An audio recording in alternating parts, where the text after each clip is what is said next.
Bienvenidos de vuelta a Contrapoder 3.0 con José Antonio Colina y Esteban Hernández. Vamos a conversar con el economista Víctor Rodríguez, quien estuvo hace un mes, creo que fue. Sí, una entrevista bastante polémica, generó ahí sus comentarios y sus cosas. Buenas noches, Víctor. ¿Cómo están? ¿Cómo les va? ¿Cómo está José Antonio? ¿Cómo estás, Esteban? ¿Todo bien? Buenas noches, Víctor. Un placer tenerte de vuelta acá en Contrapoder 3.0. Todo bien, todo bien. Bueno, voy a empezar por lo básico, que fue lo que generó muchas críticas en tu contra. ¿Ya te leíste el Plan País, Víctor?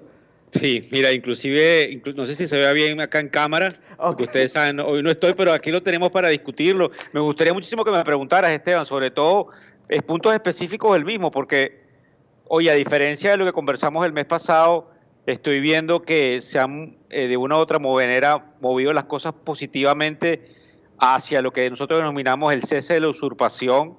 Y como yo lo digo, pues Juan Gerardo Guaidó ha hecho un excelente papel para rescatar todas las esperanzas que tenemos los venezolanos de que pueda suceder prontamente un cambio político y económico en Venezuela. Bueno, pero esa es la parte política y la vamos a discutir más adelante.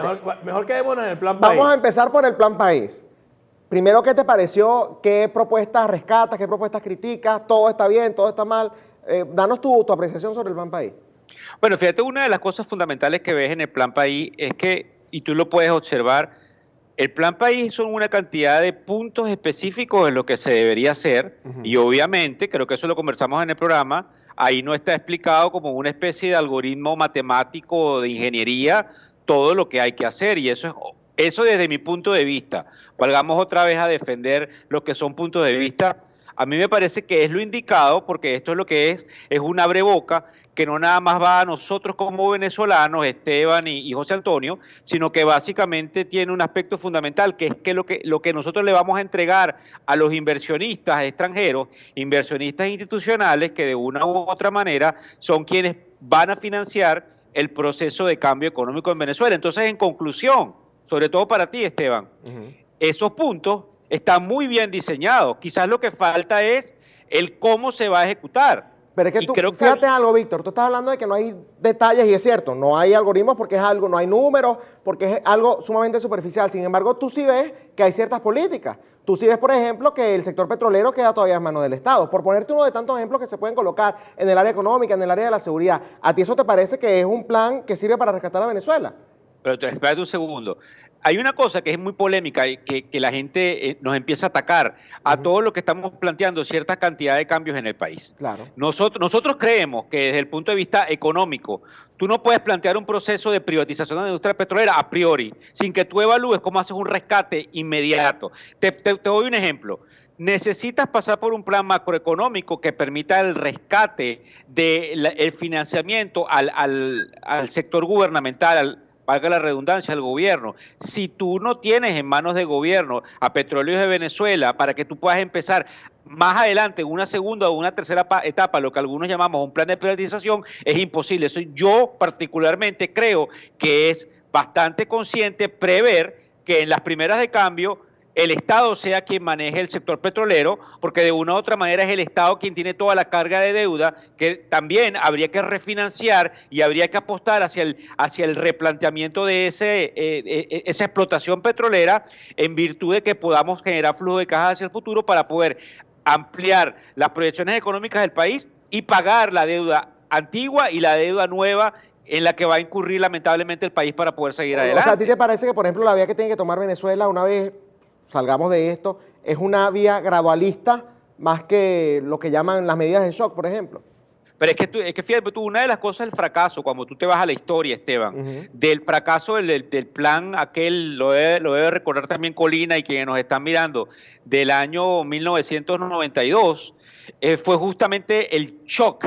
En el año 89, en el año 90, en el año 91, en el año 92, fueron unas políticas totalmente de shock que aplicaron esos economistas muy galardonados por las diferentes casas de estudios a nivel internacional, porque no había un factor de una u otra manera de poder implementar cambios sociales que permitieran básicamente tener un colchón ante esas etapas de shock. Y yo estoy totalmente de acuerdo en que tú no puedes someter a la población, después que ha venido una caída del 75%, 70% del Producto Interno Bruto del país, a una medida de shock porque tú quieres reflotar la economía en cuestión de meses. Ese plan país que tú leíste, Víctor, plantea la dolarización de la economía, por ejemplo. Bueno, la dolarización de la economía genera una cantidad de distorsiones porque desde el punto de vista de tener una competitividad ante los mercados internacionales, tú necesitas manejar la política económica interna, José Antonio. Y cuando tú planteas una dolarización de la economía, tú te sometes, en este caso, a la Reserva Federal, que es quien maneja la política económica de los Estados Unidos y la moneda en referencia, y tú no puedes hacer muchas de las cosas, y por lo tanto, en las primeras de cambio pareciera ser positivo, pero en la medida en que van avanzando los déficits en materia económica, los déficits fiscales que tú tienes que ir financiando hasta que todo el aparato productivo lo pones a funcionar, José Antonio y Esteban, empiezas a perder competitividad y como no puedes devaluar, empiezas a tener problemas como los que tuvo Argentina en el año 2000. Pero la mayoría de los economistas dicen, Víctor, que una de las medidas que hay que implementar es la dolarización de la economía, que de hecho ya está dolarizada. Esa es la realidad en Venezuela. La economía no está totalmente dolarizada. Pero ¿cómo que no si todo se paga en dólares en Venezuela? Pero espérate un segundo. Una de las cosas que nos decían en el programa anterior era que me dejaras terminar los argumentos. Fíjate bien. La economía... Bueno, pero sé más preciso entonces. Tiene una circulación de dólares, indudablemente de una manera increíble, pero no hay una dolarización, lo que hay es una anarquía. Entonces, cuando tú me hablas de dolarización, tiene un proceso ejemplar en cómo tú administras la política económica basada en una dolarización. Y en Venezuela lo que hay es una anarquía, donde lo tocamos en la etapa anterior. Lamentablemente tienes una increíble disponibilidad de efectivo que no sabemos de dónde viene, e inclusive hay unas distorsiones desde el punto de vista de la gente que no tiene acceso a las mesas internacionales ni a los dólares que están entrando en la economía y que de una u otra manera no participa, José Antonio, porque cuando hablamos de la dolarización de la economía hay gente que no participa dentro de todo esto. Para aclarar un poco, a ver si pues estoy entendiendo bien lo que estás diciendo. En tu caso, ¿a ti te parece que hay que mantener pues el Banco Central venezolano y que hay que mantener el bolívar como moneda? Lo que pasa es que lo primero que tú tienes que rescatar es el plan económico dentro de las cuentas macroeconómicas, valga la redundancia del país, saber en dónde tú tienes el proceso de financiamiento externo, el déficit que se está generando para poder volver a hacer crecer la economía y después pasar un proceso de cambio donde tiendas a establecer cuáles son las metas inflacionarias del país, las metas de reactivación económica y pasar probablemente, Esteban, a un proceso de dolarización, pero ordenadamente. Entonces, ahora hay lamentablemente un esquema económico que no permite pronosticar realmente hacia dónde se puede mover la economía. Pero mira, evidentemente hay un factor político, ¿vale? Esa pregunta, por ejemplo, que la dolarización pudiera ser considerada también una medida de shock si la metes en un país como Venezuela, ¿no? Que es lo que estás diciendo, que tú no estás, que quizás en el largo plazo no estás en desacuerdo, pero en el corto plazo sí. Habría que compararlo también con otros países, incluso de la región. Por ejemplo, en el Chile de Salvador Allende, que es lo más parecido que hubo, lo que se generaron allí bajo el gobierno de Augusto Pinochet fueron medidas de shock, no fueron medidas gradualistas. Lo que se generó, por ejemplo, en Polonia, después de la caída de la Unión Soviética, fueron medidas de shock, no fueron medidas gradualistas. Mientras que en la Argentina de Mauricio Macri se siguió ese esquema de medidas gradualistas y mira lo que pasó. Entonces, ¿te parece que Venezuela, estando peor que Argentina, bajo los Kirchner, tiene que seguir ese plan?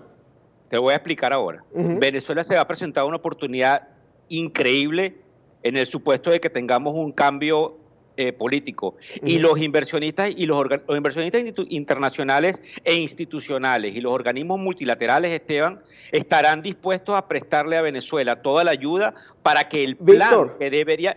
pero es que básicamente... Pero es que eso sucedió en Argentina al principio también. Cuando salieron los Kirchner, eso sucedió, quizás en menor escala, pero sucedió también. Y mira igual dónde están. Escúchame. La única manera en la cual tú puedas, y obviamente lo podemos discutir en programas y llover sobre mojado, pero la única manera de que puedas implementar algo en Venezuela es a través de unas políticas graduales. No hay otra manera. Ya hay un derrumbe de todo el país de una manera de un shock que no podría ser acomodado a menos que haya unas medidas graduales. Y lamentablemente cualquier economista te puede decir que no va a ser así. Pero la práctica te va a poner a disposición de todos los que vayamos a estudiar lo que pasa en el caso venezolano, de que Venezuela necesita ir a un estatus de protección social por toda la destrucción que hizo el gobierno durante los últimos 20 años. Pero Víctor, ¿cuál es el argumento más fuerte para decir que hay que ir de manera gradual y no hacerlo de una manera de impacto? ¿Cuál es el argumento más fuerte para sustentar eso que tú estás planteando? Bueno, el más fuerte. Cuando tú agarras y tú hablas del proceso de gradualismo, porque obviamente ya tú tienes una economía, como tú le dijiste hace rato, es una economía que está dolarizada en eso sí te lo acepto, pero no de manera ordenada. Así que las posibles potencialidades positivas de la dolarización no se están viendo en todas las clases sociales, sino en las clases sociales que tienen cierto acceso a de dónde están viniendo todos esos recursos en materia de moneda extranjera, en este caso de dólares y de euros. Ahora bien, el proceso que yo llamo de gradualismo viene a una palabra que a lo mejor como venezolanos nos da mucho miedo escuchar, que son las políticas sociales, esas políticas que han venido enarbolando quienes han destruido el país, pero las políticas sociales bien implementadas son las que se necesitan para poder ayudar a la gente, que como yo les he dicho a ustedes en anteriores oportunidades, ni siquiera tienen la oportunidad de ver este programa. Pues cómo tú ayudas a la gran cantidad de gente que no tiene acceso ni a educación, ni a salud, ni a ningún tipo de condiciones elementales para poder garantizarse un funcionamiento de su vida a diario. Si tú no implementas unas diferentes políticas que les permitan a ellos realmente salir adelante. Bueno, y con respecto, quiero volver al punto que dijiste sobre los inversionistas, ¿no? Que están a la espera de que se dé el famoso cese de la usurpación y que están dispuestos pues, a invertir dentro de Venezuela. Esa política o esa gira, tengo entendido que fue algunas reuniones que tuvo Juan Guaidó en esta gira, ¿no? Bueno, en esta gira Juan Guaidó se reunió con mucha gente que la prensa reportó y obviamente han ido reuniones privadas con algunos inversionistas que quieren saber cuáles serían las condiciones y a desde el punto eso de vista quería ir, a lo que es el riesgo país. ¿Qué efecto puede tener eso de lo que estamos hablando en el riesgo país de Venezuela? O sea, ¿eso se va a disminuir? Quiero que profundices un poco más en ese tema.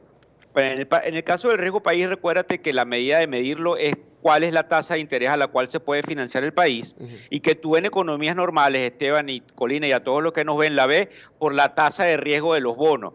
Venezuela está en una cesación de pagos.